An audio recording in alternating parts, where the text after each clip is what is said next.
A very good evening to you and welcome to Rwanda Television News. My name is Sam Kalisa and allow me to introduce her for the first time on our TV News. Hello. Hey Sam. How are you doing? I'm very good. How are you? I'm very okay. Your name, please? My name is Martina Abera Kawagambe. We're glad to have you on our TV News. Very glad to be anchoring with you today. Absolutely. And of course, straight to business, the British High Commissioner to Rwanda, Omar Dar, held discussions with Prime Minister Dr. Edward Ngirente, assuring him of his role in expanding cooperation between his country and Rwanda. Ethan Tashabia kickstarts tonight's bulletin with this report. The meeting between Prime Minister Dr. Edward Ngirente and the British High Commissioner to Rwanda, Omar Dayil, focused on the cooperation between Rwanda and the UK in various aspects. Clementine Mucheka, Permanent Secretary in the Ministry of Foreign Affairs and Cooperation, said the talks included the development of trade between Rwanda and the United Kingdom. The UK and Rwanda have a profound and stable relationship. The UK continues to be a strong and strategic partner for Rwanda. We discussed key areas of cooperation, various sectors which really impact the social economic development of our people, including in education, agriculture and business. We want to collaborate really in improving the business climate in Rwanda, but also improving the human capital development that should be a foundation for our growth. We also touched on how we could boost the trade and investment between our two countries. In another thing we discussed in our cooperation in many international organizations, including the Commonwealth. As you will remember, Rwanda, we will host the CHOGAM, the Commonwealth Head of Government meetings, and we are really ready to host this meeting that was postponed due to COVID-19, and we really look forward to host it next year for a safe and productive meeting. British High Commissioner to Rwanda, Omar Dayil, told Prime Minister Dr. Edward Ngirente that the UK appreciates Rwanda's approach to tackling climate change, which gives Rwanda the platform to share its best practices in climate change mitigation during the UN climate meeting in Glasgow, UK, next month. Well, I think Rwanda is a real regional leader on these issues. Rwanda has been at the forefront of a lot of green technology. Rwanda has been doing a lot to think about how we tackle loss and damage on the climate change side and how we work on adaptation, which, how we change our ways of being and living in order to protect the environment. So I'm hoping that Rwanda will be telling its story in Glasgow about what it has done and also how we in the developed world can do more to help African countries to deal with climate change. The British envoy also said that there's a lot he wants to see in the development of cooperation between Rwanda and the United Kingdom. Yes, well, I think we'll continue to do a lot in education, particularly girls' education. But what I would like to see more of here is more work on green growth, in particular, as we all recover from COVID. I would also like to see increasing trade between our two countries. I think we already have some good links between British businesses and Rwanda. We have Rwandan coffee and tea being sold in the UK. I want to see that increase, so we're working to support that effort. High Commissioner Dayil also reiterated that the Commonwealth Heads of State and Government meeting will be held in Rwanda next year, on the dates yet to be confirmed. Reporting for RTV News, Ethan Tashabia. Thank you, Tashabia, for that story. On Thursday, Rwanda's Minister of Foreign Affairs and International Cooperation, Dr. Vincent Biruta, and his Tanzanian counterpart, Liberata Mulamula, signed a memorandum of understanding in defense cooperation and ratified the reports of the Permanent Commission between the two countries. The agreement in defense cooperation was signed in Tanzania's commercial capital, Dar es Salaam. The MOU was signed after the 15th Joint Permanent Commission between Rwanda and Tanzania. On the Rwandan side, the agreement was signed by the Minister of Foreign Affairs and International Cooperation, Dr. Vincent Biruta, and Liberata Mulamula, Tanzania's Minister of Foreign Affairs. On the Tanzanian side, the Memorandum of Understanding is in the field of defense cooperation. Experts on both sides had been in talks for days discussing lines of cooperation between the two countries in various fields including politics, diplomacy, economy, trade and investment, technology, energy, infrastructure and agriculture. The talks between the experts on both sides came up with the final draft of the agreement that was signed by Ministers of Foreign Affairs on Thursday. Except the Minister of Foreign Affairs and International Cooperation, the Rwandan delegation included the Minister of Agriculture and Animal Husbandry, Dr. Geraldine Mukeshimana, and the Minister of Infrastructure, Ambassador Clever Gatete. The talks were also attended by Rwanda's ambassador to Tanzania, Major General Charles Karamba. The talks and agreement between the two sides are aimed at implementing the agreement reached by the two heads of state in early August this year, when Tanzania's President, Her Excellency Samia Suluhu Hassan, made a two-day state visit to Rwanda.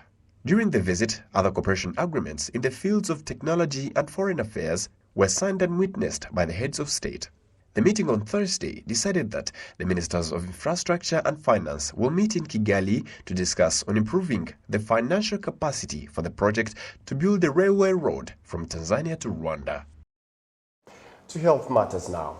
Health experts across Africa commend Rwanda for the effective use of vaccines, including the COVID-19 vaccines. Jen Motoni has the report. That will be... In a press conference which took place virtually, the World Health Organization African region commended Rwanda for the effective use of the COVID-19 vaccines. One of the participants appreciated the way Rwanda effectively used all the COVID-19 vaccines as none got expired, like in some African countries. One of the issues we're facing with these vaccine donations is a short shelf life, and they come with a short shelf life right from the manufacturing plant. But we do have a team that sits down to allocate these doses to countries. And one of the criteria we use for really short shelf life doses allocation is for countries with high and proven absorption rates.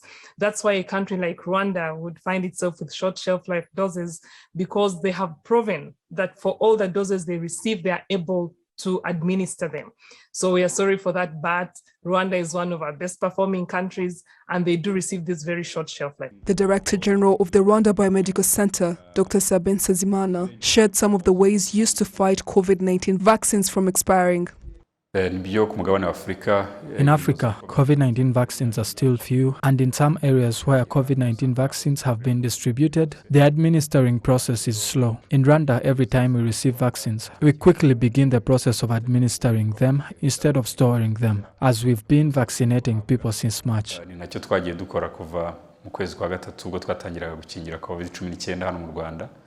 The Director General of RBC, Dr. Sabin Sanzimana, also said that the government of Rwanda and its partners are ready to find a solution to the problem of scarcity of vaccine-related equipment or syringes, as it also hampers the vaccination process. According to the United Nations and the COVAX initiative, in 2022, syringes will be few compared to the demand. So Rwanda, in partnership with her partners, is doing everything possible to ensure that she is equipped with enough vaccines for the citizens, because currently vaccines are being distributed without their syringes. The World Health Organization says that less than 10% of African countries are expected to achieve the goal of fully vaccinating their population by 40% this year. This proves to be a difficult battle, as Africa also needs vaccine-related equipment, including syringes. Jane Mutoni, RTV News. The Chinese Technological College Huawei ICT Academy has signed a partnership agreement with the Ministry of ICT and Innovation, the University of Rwanda, and the Rwanda Polytechnic to help learners add more knowledge in the technology sector.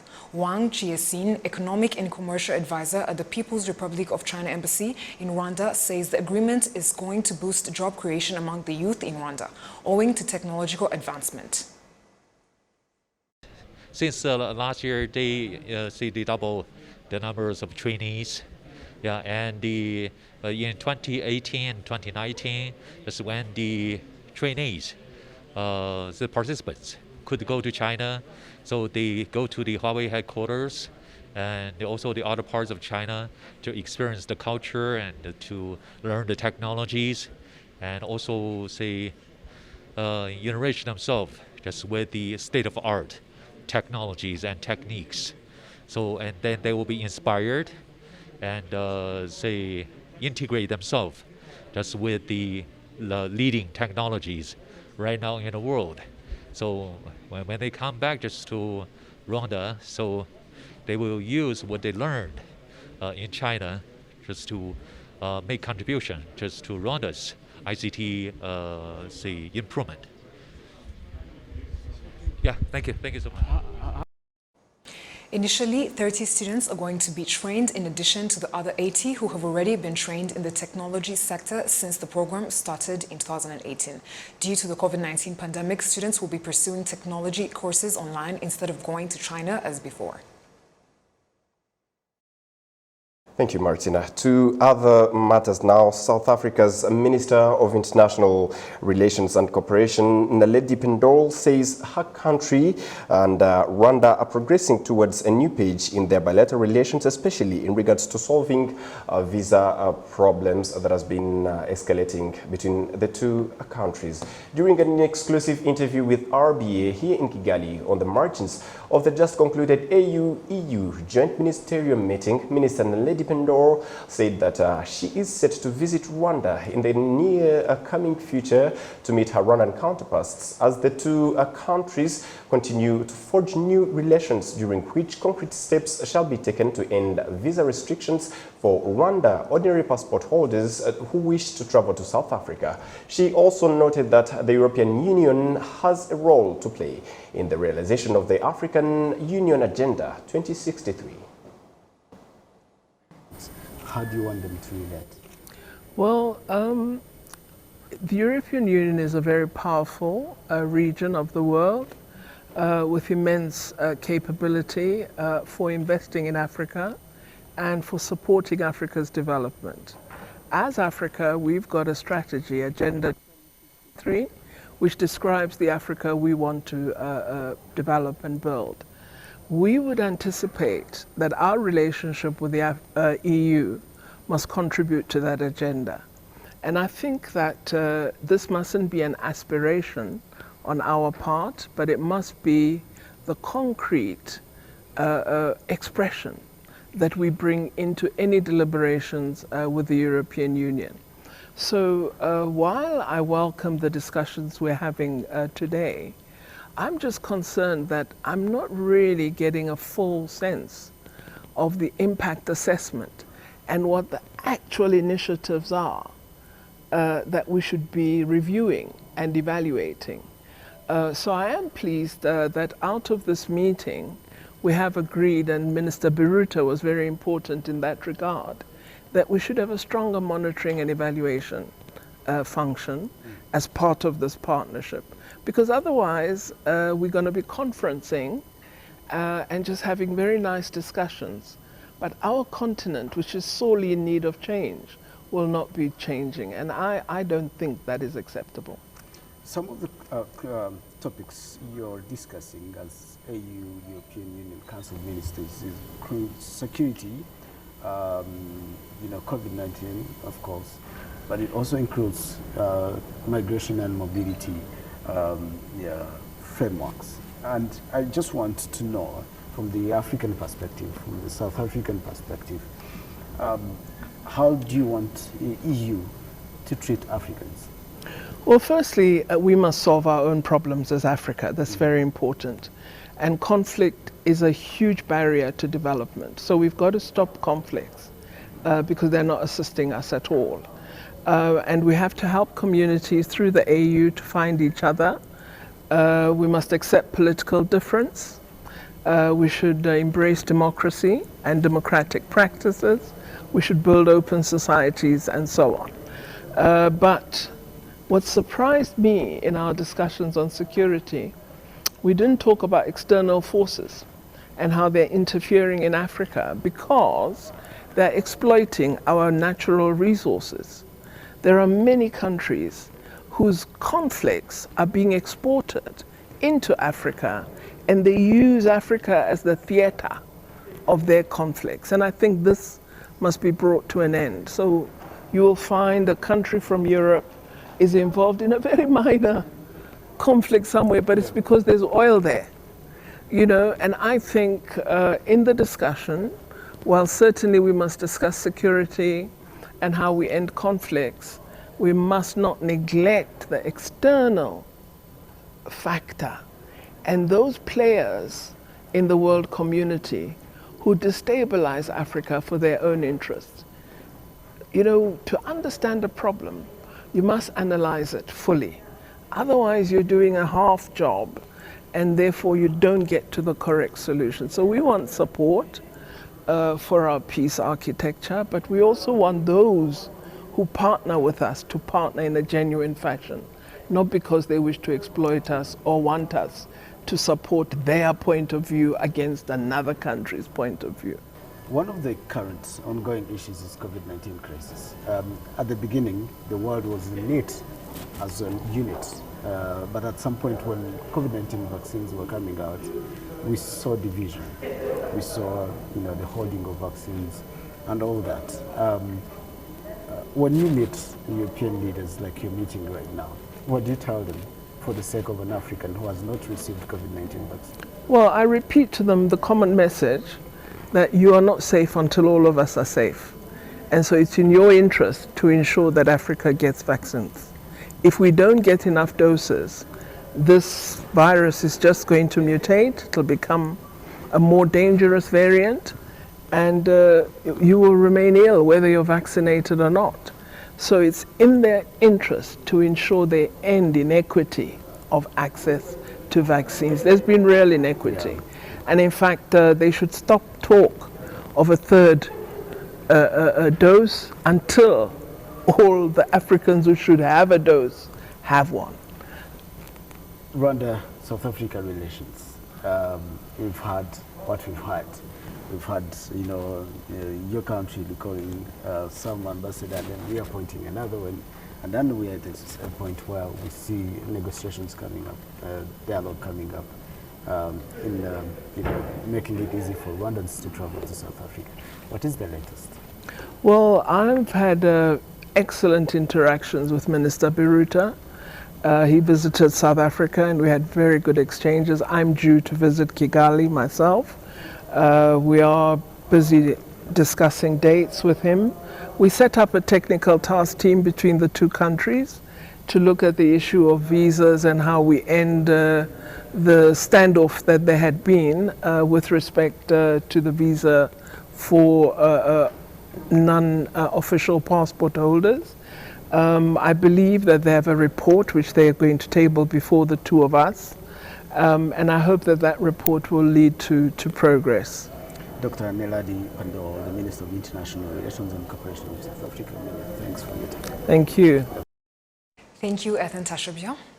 The University of Tourism, Hotels, Technology and Business has signed a 5-year agreement with Qatar's Inspire Management Training Center, which aims to transfer teachers and students from the university to the country.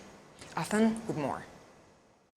At different campuses of the University of Tourism, Hotels, Technology and Business in Kigali and Rubavu, we found long queues of students applying to study and training exchange programs in Qatar. This comes after the university entered into an exchange program agreement with Qatar's Inspire Management Training Center. These students say this is an opportunity they should not waste.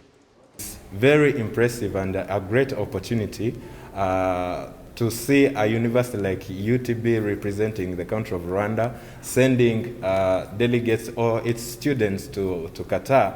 It is something very vital in terms of enriching the skills, in terms of widening the international relationship between Rwanda and other outsiders. So it is a great opportunity of which we are going to utilize very well and will represent nicely our country. The benefit is to increase our skills and the knowledge and the employment from there. My reaction was good. I was so excited that our university thinks about their students. We are going to expand our skills in terms of serving internationally, worldwide. So we will be serving people that we have never met before, and we are also going to benefit the skills that will keep us moving ahead. The agreement was signed by the owner of the university, Mukarubega Zulfat, with the director of the Inspire Management Training Center in Qatar. The university also signed an agreement with the International Open University to establish distance learning program. Mukarubega Zulfat, the founder of UTB, explains that during the 5 years of cooperation and beyond, the university will be sending students to Qatar to study and to pursue career opportunities. The Vice Chancellor of UTB, Professor Kabera Karist, says that as of Thursday, 450 people had already registered for Qatar training, and there is a need for others because the deadline for registration is in the first week of November. The benefit is basically the exposure program, which is going to improve the level of our graduates, but also the exposure that will work on strengthening the capacity to offer excellent quality services to people who have graduated from UTB. And when they will come back in Rwanda, they will have what we call excellence services that they will share with the rest of the Rwandan community in the hospitality industry. Apart from the quality of education, it is mutual benefiting because actually for UTB, when we graduate students, we want them to get a job and to be able to create their own job.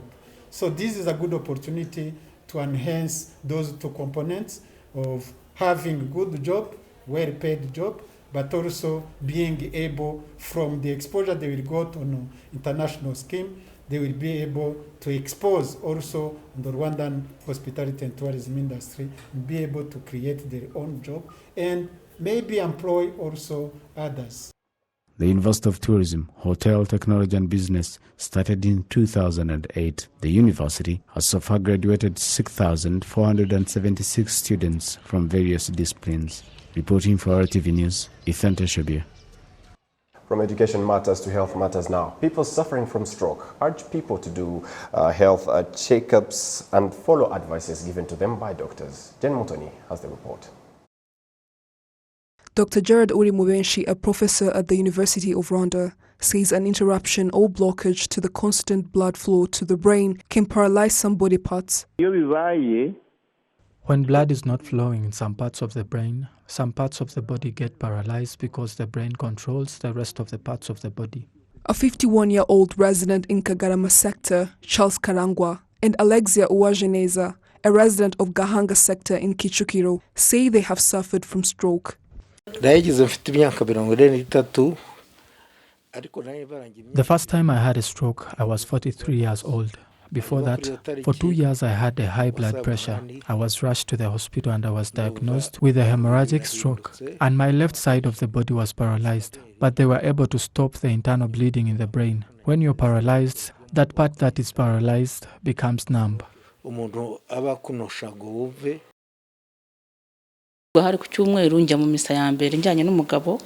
It was on Sunday. I had attended a mass with my husband. I felt a headache and everything started to look blurry. And when I tried standing up, my body had become paralyzed and I felt like I'm dead from the inside and like things were exploding in my head on this side.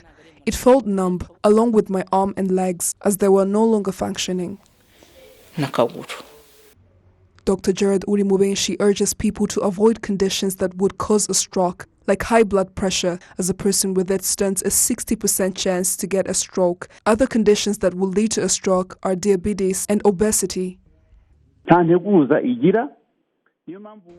A stroke occurs abruptly. That's why you hear cases where a person was in the shower or just standing or in a meeting and just died, because someone could be randomly standing and just fall to the ground. The most important thing is to avoid things that could cause a stroke, such as high blood pressure, diabetes, smoking and excessive consumption of alcohol, and get checked up at the hospital.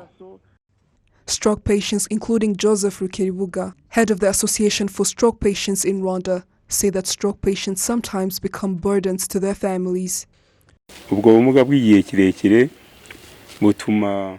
When someone becomes paralyzed, they get fired from their jobs, as he or she becomes unable to bathe, dress, or even feed themselves. Those helping them to do all those things grow tired of it and sometimes give up on them. In some cases, those taking care of them decide to abandon them, whereby, for example, a spouse leaves their significant other. According to Dr. Gerard Urimubenshi, the current study on the disease in Rwanda, conducted by World Life Expectancy 2021, have shown that 26% of stroke patients die from it, while 74% survive it. Stroke also ranks third in causes of death after respiratory diseases and heart disease. According to the World Health Organization, 1 in 4 people worldwide is at risk for stroke. It is a disease that kills 14 million people and leaves another 50 million disabled for the rest of their lives. Stroke ranks second among the leading causes of death in people over the age of 60 years. It is the fourth leading cause of death in people between ages of 15 and 59 years. Jane Mutoni, RTV News. Thank you for the story, Jane. MTN Rwanda held a press conference as part of the launch of a partnership that will help the media capture some of the activities that MTN is establishing as many Rwandans use MTN. The event is also aimed at showing more journalists where they can immediately report to MTN some of the problems those using MTN are facing.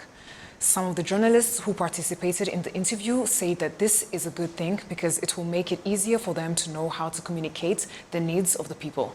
The MTN Rwanda management is urging journalists to provide them with information concerning the problems of their clients in order for improvements to be made, hence providing better service to every Rwandan who uses various MTN services. Moving ahead, the Ministry of Agriculture and Animal Resources says that there should be better ways to innovate in the field of small-scale livestock farming in Rwanda in order to make the Department of Animal Husbandry more productive. Innocent Mugabo has the report. Some small-scale livestock breeders say that, in light of the challenges these breeds often face, there are some improvements that need to be made to increase productivity. The fact that a large number of us use bulls to inseminate livestock, it is out of date and it spreads diseases. But so far research has shown us how to inseminate artificially. Even in animal feed, technology shows us that these animals need a balanced diet and we need to find the right diet for them. Also, technology does not teach us when the animals need water or how much they need. We need to find innovations that enable us to have a healthy immune system. Animal feed is often very expensive. Another thing, if we could find a way to increase the value of eggs, it would be great. A study by the Institute of Policy Analysis and Research showed that in small-scale animal husbandry, technology should be added to make it more productive. During the review of the findings of the study, Permanent Secretary in the Ministry of Agriculture and Animal Resources, Jean-Claude Musabyimana, said that the livestock development should include the use of technology everywhere, as it is a way to increase production. The knowledge that people have in breeding with the use of technology brings about productivity in order for them to feed, treat and reproduce well.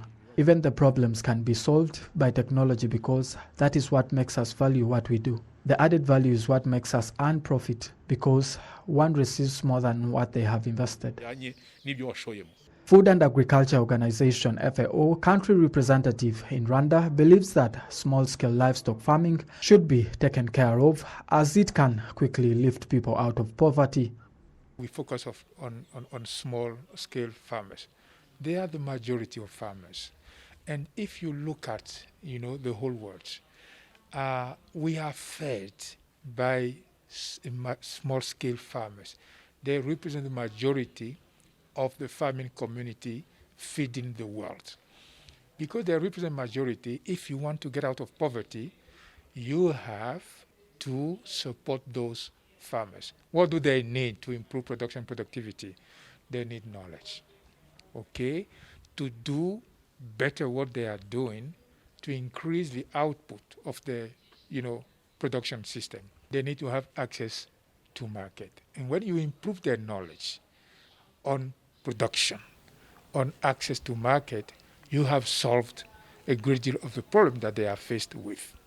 Agricultural research done in 2020 shows that there are about 1.2 million pigs in Rwanda, while there are 4 million chickens.